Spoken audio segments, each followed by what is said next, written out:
Alright, hello everyone and welcome back to my Fallout 4 Mod Spotlight series, where today we are having a look at the M45 Laser Designator mod, which is being made by user Anthony Damned. And what this glorious little piece of work is looking to add into the game is, well, exactly what it says in the name, the M45 Laser Designator, which is amazing. It's basically a fancy pair of binoculars that you can use as a, well, laser designator to bring down upon your enemies a small variety of different strikes that will hit them, as well as a couple of support elements that you could use for yourself, which is pretty darn nifty. Now, with one of these strikes you can designate is incredibly powerful, perhaps even overpowered, but still pretty darn fun, and overall I've been having a just laugh with this tool so far. So let's jump on over here and have a look at what exactly we are getting with the M45 Laser Designator, which is in fact a weapon that has ammunition but does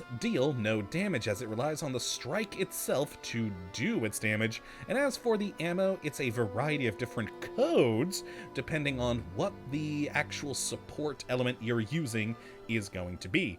But other than that, its stats for fire rate are 10, range of 93, accuracy of 93, and a weight of 1.1. Not too bad there at all. And as you can see, it is a pretty good looking bit of equipment here. Very nice on the modeling and texturing. It certainly does look the part for a laser designator that I've seen in images. I mean, never seen one in real life, of course, but very, very cool. It's just a fancy pair of binoculars to rain down hell on your enemies. Now, as for modifications, there's not a whole lot here. Basically, you got two categories to make this thing a little bit more useful. One you can see here, which is the magnification, and there is also the ability to add the recon ability to this set of binoculars, which is nice for marking your targets prior to actually bringing down the pain. And the final modification is the actual code that the laser designator will use for said support element, which does mean if you want multiple bits of support, you are going to need multiple laser designators, as I have in my inventory right here. I've got one for each of the 5 standard things, and yeah, it's not too bad since they only do weigh 1.1, but it does mean you'll have quite a few in your inventory. And as you can see, each one is using a different set of ammunition depending on what the support is that it's going to do. Though by the just basic standard laser designator will have a null, because this version, without the modification, is, yeah, just a fancy set of binoculars for you to use, which even with just adding the recon enhancement to it would actually make it a useful tool in the game. Now, as for how you get your hands on one of these lovely things, there are 2 ways. The first is finding one in the world, and you will find that one and only one at the satellite station Olivia, specifically down in the intel room, where next to a computer you will find one of these, and on that computer you'll actually get some lore as to why this exists in the world. Now, the mod maker says it's dubious lore for why it's in the game, but honestly I think it's appropriate, and I do always love when a mod maker at least takes the effort to give it a lore-based reason for existing in the game. Now, besides that, you can also go to any chemistry station where you'll have a new laser designator category where you can build the laser designator for quite a large amount of materials, so definitely not a very early game tool here with just the requirements. And also, of course, you'll need some science and gun nut to make it happen. Now, besides this in here, you can see we also do have the various transmission codes for the laser designator, and these are, of course, going to be your ammunition for whichever one of the modifications you put on the laser designator to do the support you need. And we have, of course, an artillery strike, which is a Minutemen artillery strike, so you will be relying upon nearby Minutemen artillery pieces you've built in the world. The Synth Transmat is another faction-based one, which of course is going to do the same thing as a synth relay grenade and bring a synth into existence to fight for you. And the transport call is the Brotherhood of Steel faction-based one here, which is going to call in a Brotherhood of Steel vertibird for you to get in and fast travel. So those are the 3 faction-specific ones, and then we also do have 2 pre-war ones. The first is the HE Strike Code, which is a high explosive strike, which is effectively probably around the same power as a mini nuke, and is quite fun. And will cost you a fair bit of money to make these. As you can see, all these different codes require caps at different varying amounts. And the HE Strike one is going to be pretty expensive at $250 per trigger pool, but not quite as bad as the pre-war launch code at $750. And this is a proper nuke. The HE Strike is very much your typical nuke you see in the game, the mini nuke style of explosion. This one's a gigantic, proper nuclear bomb that I have killed myself several times using because it's such a large area that it does affect, which is, impressive and terrifying, and I love it. And that's the overpowered element, but of course is a bit balanced by the very expensive nature of the particular ammunition. Now, of course, to get those different codes into your laser designator, you'll have to go to the weapon workbench, and you modify that in the support type category, and each of these is going to require different materials as well as science and gun nut to make happen.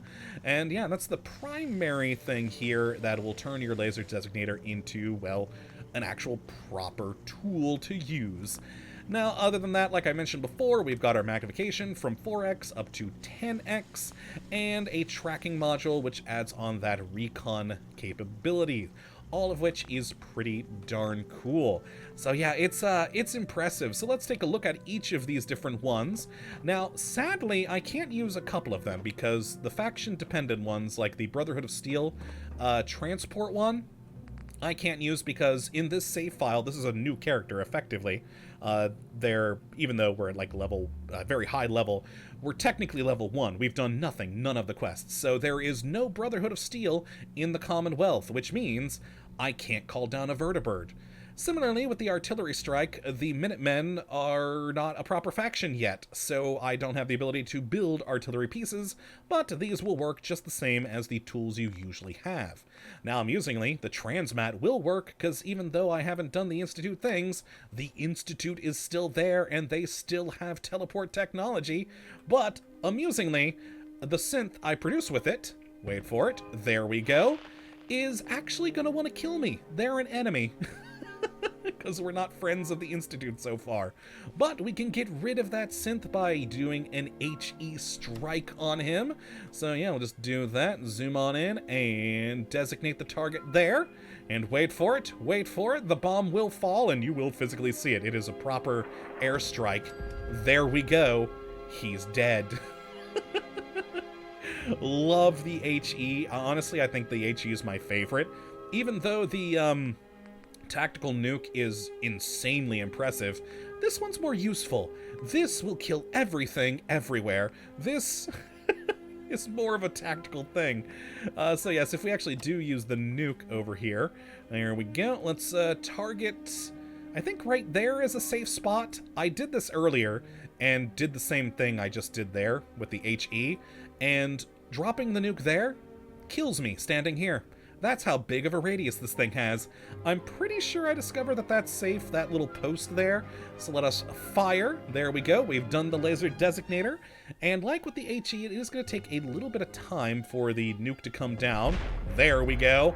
And you can see that a car exploded all the way over there as a part of this thing. And yeah, it's just a real proper gigantic mushroom cloud. Awesome. But yeah, you really got to be careful with the range on this one because, yeah, if you get too close, it is going to murder you. And the problem is that there is actually a range to this device where it's no longer effective. Like, I tried launching it down that way before, and it just never dropped. So round about there is roughly the range. We could probably go a little bit further, but that's roughly the range that this thing has for targeting. And if you do much closer, you're gonna die. Now, I do want to point out another thing about the different faction-oriented bits. When I installed this, chose to unlock all of them, but when you do install, it runs you through a few questions, and one of them is, okay, do you want everything unlocked right off the bat, or do you want to unlock it via quests? So for the artillery strike, the transmat, and transport, it'll actually keep you away from being able to get those until you do that proper faction quest for them, which is very nice having that lore-friendly ability there. But the HE and tactical nuke ones, they will both always be there for you so long as you got the caps to drop down hell upon your enemies. It is just simply wonderful. Perhaps overkill with the nuke, but I very, very much do enjoy it and do really love that it is actually a physical missile coming down from the sky that eventually blows everything to hell. It's glorious. So yeah, if you'd like to take a look at this mod for yourself, which I'd certainly recommend you go and do, you have a look at the link in the description of the video, as per normal. But that is going to be it for this one today. Hopefully you all have enjoyed, and you do come back for whatever mod we look at next. But until that time, thank you for watching, and as always, well, have a good one. God, I just dropped 4 nukes on that parking lot. Beautiful. Later, folks.